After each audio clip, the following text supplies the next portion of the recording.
es el sistema nervioso autónomo? Bueno, este es la porción del sistema nervioso encargado de las funciones viscerales del cuerpo, en la cual intervienen la presión arterial, la motilidad digestiva, secreciones gastrointestinales, vaciamiento de la vejiga urinaria y sudoración y temperatura corporal.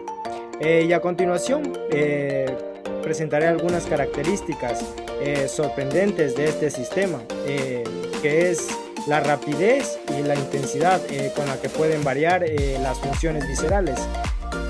Como ejemplo tenemos que en un plazo de 3 a 5 segundos es posible que ésta duplique la frecuencia cardíaca sobre los niveles habituales normales. Organización general del sistema nervioso autónomo. El sistema nervioso autónomo se activa mediante centros situados en la médula espinal, el tronco del encéfalo y del hipotálamo, además de ciertas porciones de la corteza cerebral, sobre todo de la corteza límbica, que ésta puede transmitir señales hacia centros inferiores e influir de este modo en el control autónomo. Otro modo que suele operar es por medio de reflejos viscerales. ¿Qué quiere decir esto? Que las señales sensitivas subconscientes de los órganos viscerales pueden llegar a los ganglios autónomos, el tronco y el encéfalo o al hipotálamo, y devolver unas respuestas que reflejan subconscientes. Reflejo de los órganos viscerales para estas controlar su actividad. La división del sistema nervioso autónomo, las señales aferentes se transmiten hacia los diversos órganos del cuerpo a través de dos componentes en las cuales está dividido este sistema, que es el sistema nervioso simpático y el sistema nervioso parasimpático. Y a continuación tenemos la anatomía fisiológica del sistema nervioso autónomo, en la cual voy a dejar un gráfico por aquí. Esta está dividida en por cuatro elementos, los cuales son, como número uno tenemos la cadena de ganglios simpáticos paravertebrales, que están interconectados con los nervios raquídeos en la zona lateral de la columna. Como número 2 tenemos los ganglios prevertebrales, en los que se encuentran el ganglio célico, mesentérico, el superior, el aórtico renal, mesentérico inferior y hipogástrico. Que como número 3 encontramos los nervios, estos que se extienden desde los ganglios hasta los diversos órganos internos. Y por último tenemos las fibras nerviosas simpáticas, que nacen de la médula espinal junto a los nervios raquídeos entre los segmentos celulares del T1 y el L2, que estas pasan primero a la cadena simpática y después a los tejidos y órganos que resultan estimulados por nervios simpáticos. Las fibras nerviosas simpáticas de los nervios esqueléticos. Las fibras postganglionares vuelven de la cadena simpática a los nervios raquídeos a través de los ramos comunicantes grises a todos los niveles de la médula. Eso podemos observar en una imagen que dejaré por aquí en una esquina. Estas fibras simpáticas son muy pequeñas y se extienden hacia cualquier zona del cuerpo por medio de los nervios esqueléticos, que cumplen las siguientes funciones, que controlan los vasos sanguíneos, glándulas sudoríparas, los músculos piloerectores. La distribución segmentaria de las fibras simpáticas del segmento medular T1 en general, estas se distribuyen por 5 partes. La número 1 ascienden por la cadena simpática para acabar en la cabeza, 2, las pertenecientes al T2 terminan en el cuello. 3, las T3, T4, T5, T6 lo hacen en el tórax, y las del T7, T8, T9, T10 y T11 lo hacen en el abdomen, y las del T12, L1 y L2 lo hacen en las piernas. La distribución mencionada anteriormente solo es aproximada. La distribución por cada órgano queda en la parte determinada según el punto del embrión en la que se haya originado. La naturaleza especial de las terminaciones nerviosas simpáticas de la médula suprarrenal. Las fibras nerviosas parasimpáticas preganglionares recorren sin hacer una sinapsis en todo el trayecto de las células del asta intermedio lateral en la médula espinal a través de la cadena simpática. Después se va por los nervios esplácnicos y finalmente llega a la médula suprarrenal. Anatomía fisiológica del sistema nervioso parasimpático. Está representado en el siguiente gráfico que dejaré por aquí a continuación en una esquina. En este podemos ver cómo las fibras parasimpáticas salen del sistema nervioso central a través de los pares craneales 3, 7, 9 y 10. También podemos ver cómo las fibras simpáticas distintas abandonan la parte más inferior de la médula espinal por medio del segundo y tercer nervio raquídeo, y a veces vamos a ver que salen por los nervios sacros primero y cuarto, en donde encontramos que el 75% de las fibras parasimpáticas van a salir por el nervio vago, llegando a las regiones torácicas y abdominales. Neuronas parasimpáticas preganglionares y postganglionares. Las fibras preganglionares hacen sinapsis con las neuronas, y las fibras postganglionares extremadamente cortas, estas salen a poder inervar a los tejidos del órgano. La localización de las neuronas postganglionares parasimpáticas en el órgano visceral, estas se alejan de la ubicación de los ganglios simpáticos.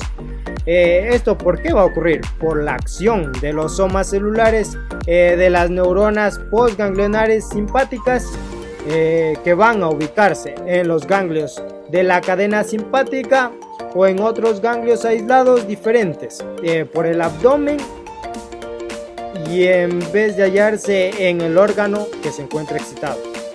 Características básicas del funcionamiento simpático y parasimpático. De las fibras nerviosas simpáticas y parasimpáticas se encargan de segregar una de las dos sustancias transmisoras de la sinapsis, que va a ser la acetilcolina o la noradrenalina, las cuales liberan acetilcolina se llaman colinérgicas, y las que emiten noradrenalina se llaman adrenalérgicas. Así es como la mayoría de las terminaciones nerviosas finales del sistema simpático segregan acetilcolina. Esto va a provocar que la acetilcolina sea denominada transmisor simpático, y la noradrenalina sea un transmisor parasimpático. Síntesis de la noradrenalina y su eliminación y duración de su acción. Después de la segregación de la noradrenalina, se ve expulsado. Esta va a seguir por 3 vías. Uno, que es la vía de la recaptación de las propias terminaciones nerviosas adrenalérgicas mediante un proceso de transporte activo, que tenemos como número 2 la difusión de las terminaciones nerviosas hacia los líquidos corporales continuos o a continuación hasta llegar a la sangre. Este proceso se va a explicar la eliminación de la noradrenalina. Por último tenemos la destrucción de pequeñas cantidades por partes de las enzimas tisulares. Una de estas es la monoaminoxidosonasa, que está presente en la determinación de las terminaciones nerviosas, y otra es la catecol, ometiltransferosa, transmitida de forma difusa por todos los tejidos. Receptores de los órganos afectores. Para que esto funcione, cada célula debe unirse a su receptor específico, ya que cada receptor en el cual encontramos en el exterior de la membrana celular. Además se encuentran ligados a un grupo prostético que se encarga de atravesar toda la membrana, y finalmente se une a los receptores de acetilcolina, la noradrenalina o adrenalina, y al momento de secretar en la determinación nerviosa puede estimular a un órgano afector. Luego de la inserción de la sustancia transmisora al receptor, se encarga de provocar un cambio en la permeabilidad de la membrana, ya sea por excitación o inhibición. Receptores principales para la acetilcolina. Tenemos la acetilcolina activa y estimula a dos tipos de receptores: receptores muscarínicos y receptores nicotínicos. Los receptores muscarínicos, estos pertenecen al grupo de los receptores metabotrópicos, y usan la proteína G como mecanismo para dar señal. Otra característica que tenemos son receptores sensibles a la acetilcolina, y están relacionados a algunas enfermedades neurodegenerativas, en especial la de Alzheimer y Parkinson, como podemos encontrar también en órganos, tejidos y en el sistema nervioso central. En esta también existen 5 tipos de receptores muscarínicos, que es la M1, M2, M3, M4 y M5.